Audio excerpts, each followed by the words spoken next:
Have the guru of it all speaking. And going to speak the mystery of credit card payments and cash on delivery. Incidentally, cash on delivery was initiated by us in 1998, not Flipkart. What is the absolute number of credit card users in India? 9 million. There are 9 million unique credit card users out of a possible shoppers of unique shoppers of about 30 million. When we started in 1998, and those times the internet e-commerce was relatively small, I was mystified by the reason why 80% of our users in India, even then and now, are still using cash on delivery. There is a reason for that. The one reason is that till about 5 years ago, credit card companies were very wary because I could run up a bill with one company, let's say use Citibank, and go and buy something else using, get another account with ICICI Bank. And the reason for that was there was no common credit record bureau. So the Common Credit Record Bureau, under a lot of push from all of us, was set up about 8 years ago or 9 years ago. But the main market participants refused to join. If I'm a market leader with 80% market share, why would I join a credit record bureau? Then we get equated. So the second reason was, and government then and of late in the last 10 years is wary of pushing private sector to do anything, because the next day they'll see a news item saying government interference. So government has been on the run in India, in my view, for the last 15 years. So that is the reason. And third, of late, since the internet e-commerce boom has started the last 10 years, there's a second reason. People who buy online, many of them from the trading community, do not want a record of their purchase. So if you see the growth of e-commerce in the last 2 years, when it's increased fivefold or tenfold, in our own case increased fivefold, most of the buyers refuse to even sign anything. They do not want to be part of the income tax net. So one of the models I'm going to speak next for me is that technology doesn't stand on its own. It interplays with society, values in it. So technological adoption, please do not look on it on its own. All of these interplay. Huh? I hope it clarifies.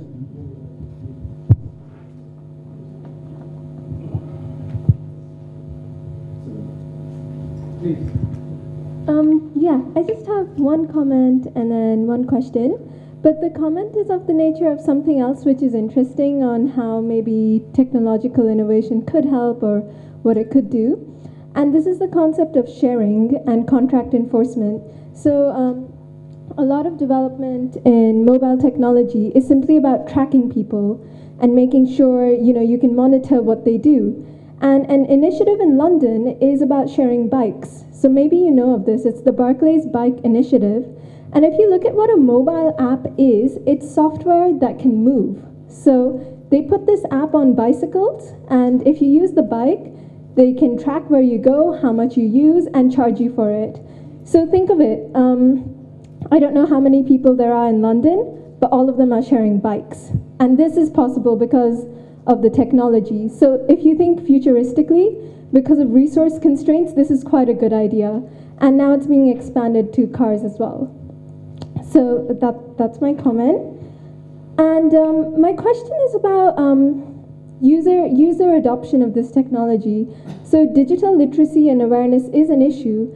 And how are we going to deal with that? Because so many good apps are coming out, but there's no loyalty towards these apps. Users use them, on a one-off basis, and then that's it. So how are we going to get around this problem? That's it. Thank you. Thank you. I think we have come to the end of the session because there are time constraints, so there is no net neutrality here. So I think your questions could be answered offline if possible. At this juncture, I would like to thank all the three distinguished panelists for stimulating a lot of discussion. I think we go back with the message, mobile internet, that's the top of the line disruptive technology, apps economy. I think we need a whole host of startup villages, if we can put it, and mobile first economy. So I think in conclusion, I would like to say that innovations and impact are going to come about as a result of mobile. But while we're on the topic of mobile, let's not look at it that all infrastructure should be mobile centric.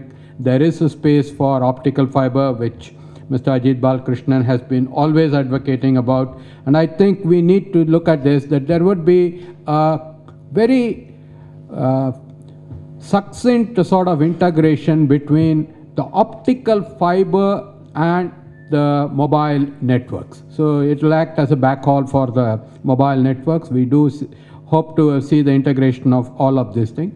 And skills development, I think, lies at the core of it all. Skills development on the strength of inclusive growth and unleashing the entrepreneurial spirit, as Mr.